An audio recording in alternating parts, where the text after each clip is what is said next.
Hello, I'm Jerry Fort. I'm going to read a story out of this book that I borrowed from the library. This book is called The Scary States of America, 50 Weird and Terrifying Stories, one from each state based on true events. This book is by Michael Teitelbaum. If you are into paranormal type stuff, why don't you buy a copy of his book for your collection? So what I've been doing is I've been trying to start with the states I've lived in. I already did Colorado, I did Iowa, which I was born, and I did Oklahoma, where I'm at now. So I lived in South Carolina when I was a young man. Lived there for some years. So let's see what South Carolina's got. Let's see what page that's on.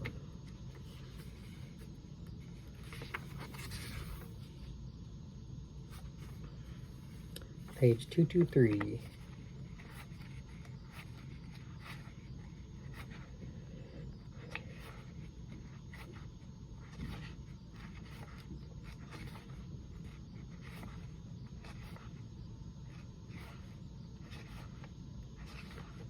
Almost there. Okay. What? Lizard man. Lizard man. South Carolina does have a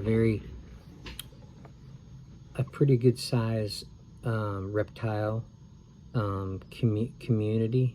Is that right? Or a good amount of different species of reptiles. They've got the anal, which is kind of some people call them chameleons, but it's not actually a chameleon. They're called anals. They go from like a lime green to a dark green. They change colors like on trees and stuff, on leaves. You look them up. I think it's like ANOLE. Then they have a wood lizard, which is really cool. His skin it looks like bark, and they can really camouflage themselves on barks of trees. And then they got a couple of different species of skinks out there. So a lizard man. Let's see what it says about the lizard man. As you can see from the stories in this book, I'm into all kinds of paranormal events. I like stories about ghosts, creatures, UFOs, psychics, you name it. But some of my fellow paranormal collectors specialize... Wait a minute. But some of my fellow paranormal collectors specialize. Like my buddy Monster Maven. He has a website devoted only to stories about, well, monsters. He recently texted me about a guy from South Carolina who contacted him. All right, so let's see. Here's a conversation. Monster M says, "We have a winner." Paraguy, "What are we talking about this week, pal?" Monster M, "Are you sitting down, Jason?" Paraguy, "Dude, I'm not texting you while I'm running a marathon. Of course I'm sitting down. Now what are you talking about?" Monster M, "A lizard who walks upright like a man." Paraguy, "Okay, and what do you call this creature?" Monster M, "Are you ready?" Lizard man. Paraguy, "Did it take you all night to come up with that?" Monster M, "Genius works in funny ways. Anyway, a 17-year-old kid named Dave Stomer, not Stoner, Stomer, Stomer, from South Carolina, sent me his story. Check it out, Jason. Lizard man. I love it." One night, I had just finished working the late shift at a local restaurant, driving the familiar winding road through the swampland that surrounded my hometown of Bishopville, South Carolina. Never heard of it. I fought to keep my eyes open, battling the sleepiness I always faced after an 8-hour shift. I didn't know that in a few minutes I would be more awake than I had ever been in my life. He's probably having probably so tired that he's delusional. He thought he saw that, but it was actually the Wolfman ran across the street. No, I'm just kidding. After 6 months on the job, I felt as if my car could drive the route back home by itself. Then suddenly, blam! My right front tire blew. My car skidded out of control on the damp road beside Scape Ore Swamp. My eyes opened wide as I tapped the brakes and eventually got the car under control. Bouncing over to the side of the road, I was thankful there were no other cars out, or surely I would have caused an accident. Excuse me. Still riding the adrenaline rush, I pulled out my flashlight, jack, and spare tire and began to change the flat. When the car was jacked up and I was struggling to loosen the lug nuts, I heard a low squishing sound coming from the swamp just off the road. Swish, swish, swish. It sounded as if large flippers were slapping through the soupy mud. But who would be out here in the middle of the night, tromping around this mosquito-infested marsh? I aimed my flashlight in the direction of the sound, but saw nothing. Turning back to the tire, I had managed to loosen a nut when I heard the sound again, only louder this time. Swish, swish, swish. Peering into the darkness, I caught a glimpse of 2 glowing red dots. I've got to be imagining this, I reassured myself. I was just remembering all the scary swamp stories my older brother had told me when I was a little kid. Excuse me. I pulled the flat tire off the car and slipped the spare on, relieved that I had remembered to fill it with air the last time I checked the tires. As I spun the final lug nut back into place, I heard the squishing sound again, accompanied now by a thin hiss. Again, I swept the beam toward the swamp, and that's when I saw it. At first, it appeared to be a tall man in a long green coat, but as my eyes adjusted, I saw a 7.5-foot tall lizard walking upright on 2 powerful legs. Its skin was green and brown. That sounds like an anal right there. Every inch of its body was covered by thick scales. I looked down at the creature's 3-toed, webbed feet twitching in the mud. The monster hissed again and stared directly at me. The lizard man's head was huge, and its bulging frog-like red eyes glowed like coals in the flashlight's beam. But this was no frog. Its broad mouth opened to reveal 2 rows of razor-sharp teeth. The 3 thick fingers of its hand were also webbed and ended in long, sharp black claws. Brown, putrid liquid oozed from the side of its mouth, as if the creature had been formed from the muck of the very swamp itself. Okay, focus. Get the car down and get the heck out of here, now! I fumbled with the lug wrench. The monster continued toward me, hissing as it increased its pace. It's probably hungry. Yanking hard on the wrench, tightening the last nut, I chucked the wrench into the trunk and then frantically pumped the jack to lower the car. Come on, hit the ground, hit the ground. Done. I turned and found myself staring at the lizard man's legs. I yanked the jack from beneath my car, holding it out in front of me, trying to figure out some way to use the tool to defend myself. An overpowering stench of rotten swamp poured forth from the creature, stinging my nostrils and bringing tears to my eyes. The beast hissed and lunged toward me, swiping at me with its scaly clawed hand. I instinctively raised the jack, smacking the lizard's hand away. The creature howled in pain, then stepped back. It's like somebody crossed a frog with a huge bear, I thought. Now that sounds funny, but it wasn't then. I realized that my defensive maneuver with the jack had bought me only a few precious seconds. I jerked open the car door, threw the jack in the back seat, and jumped inside.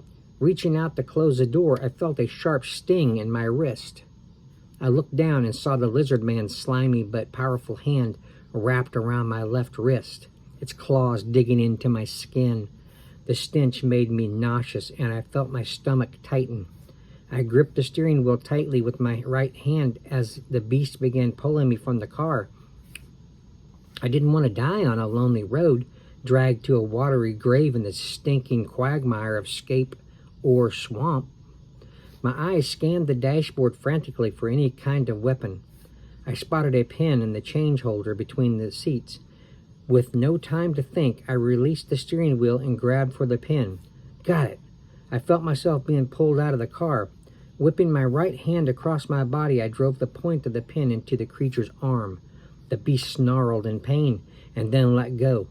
Tugging my door shut, I turned the key in the ignition and the engine roared to life, just as a lizard man grabbed my door handle. Punching the button to lock all the doors, I stepped hard on the gas and pulled away. In my side view mirror, I was shocked to see the lizard man running after me. And he was wearing Nikes. No, it didn't say that. I knew it could never catch me. I took a deep breath, looking down at my throbbing, bleeding left wrist. But I was wrong about the lizard man. I glanced at my mirror. The monster was catching up. Even as I accelerated, the creature gained on me, moving closer and closer, its face now filling the mirror. The creature's arms and legs blended into a green blur lit by the moonlight, and then the lizard man vanished from the mirror. Thump! It was on the roof. Black claws edged over the windshield, digging into the roof, trying to peel it open like a can of sardines. I swerved hard to the left and then back to the right, trying to shake the creature off. Its foot slipped from the roof at one point and slammed down on the side view mirror, snapping it off the car. I spotted a diner just up ahead. People, I thought. Maybe someone here can help me. It was early morning, but about a dozen cars filled the parking lot. I wasn't sure what anyone else could do against this beast, but at least I wouldn't die alone. Slamming on my brakes, I turned into the lot, barely missing a large group of people who had just gotten off a bus. As I skidded to a stop, the lizard man tumbled off my car, hitting the blacktop hard and then rolling back onto its feet. It released the sickening hiss that I had heard back at the swamp and charged toward the crowd. So more than just him seen it. There's lots of witnesses here. Panic screeches filled the parking lot as people scattered in all directions. A man dropped his phone, which began ringing as it bounced across the blacktop. He started chasing it, but then thought better of it and turned and dashed toward the diner. A woman shrieked in fear and started running. Several people bolted into the woods behind the parking lot. That's not a good idea. Don't go into the woods. A few turned back to the bus. Big mistake? The lizard man grabbed the back end of the bus and began shaking it violently. The people who were heading for it stopped and turned in the opposite direction. The beast hissed again and then headed at full speed for the front door of the diner. He's going to go in and get him some victuals. The customers inside stared in terror. Man, there was lots of witnesses. Now everybody in the diner's seeing this thing. And stared in terror at the huge creature racing toward them. They began scrambling toward the back of the building. Did nobody have like iPhones? Nobody get a picture of this thing? There must be a back exit, I thought. Thankful that the creature seemed to have forgotten about me, but now desperately hoping everyone else would escape its wrath. After all, I was the one who had brought it here. I had put so many others in danger. What had I been thinking? By the time the lizard man crashed through the locked front door, the diner had emptied completely. In a rage, the beast ripped up tables that were bolted to the floor and flung dishes in every direction. As I grabbed my phone to dial 911, I watched as it smashed a full carafe of coffee with its wrist. The lizard man howled in anguish as the scalding liquid seared the scaly skin from its arm, which bubbled and oozed. The monster exploded through a window on the side of the building and vanished into the darkness. Its horrible hissing faded from the morning air, and people crept out from their hiding places. They surveyed the damage and tended to those in shock, but I was too exhausted even to talk to anyone. I headed for home. When I finally arrived home, I was shaken up and bleeding, but at least I was alive. After cleaning my cuts and scrapes, I went back outside to check my car. The side view mirror was gone, and the roof was carved with long, deep grooves. To think it had all started with a simple flat tire. My wrist would heal in a few days, but one thing was certain. As long as that thing was still out there, I was going to find a new route home.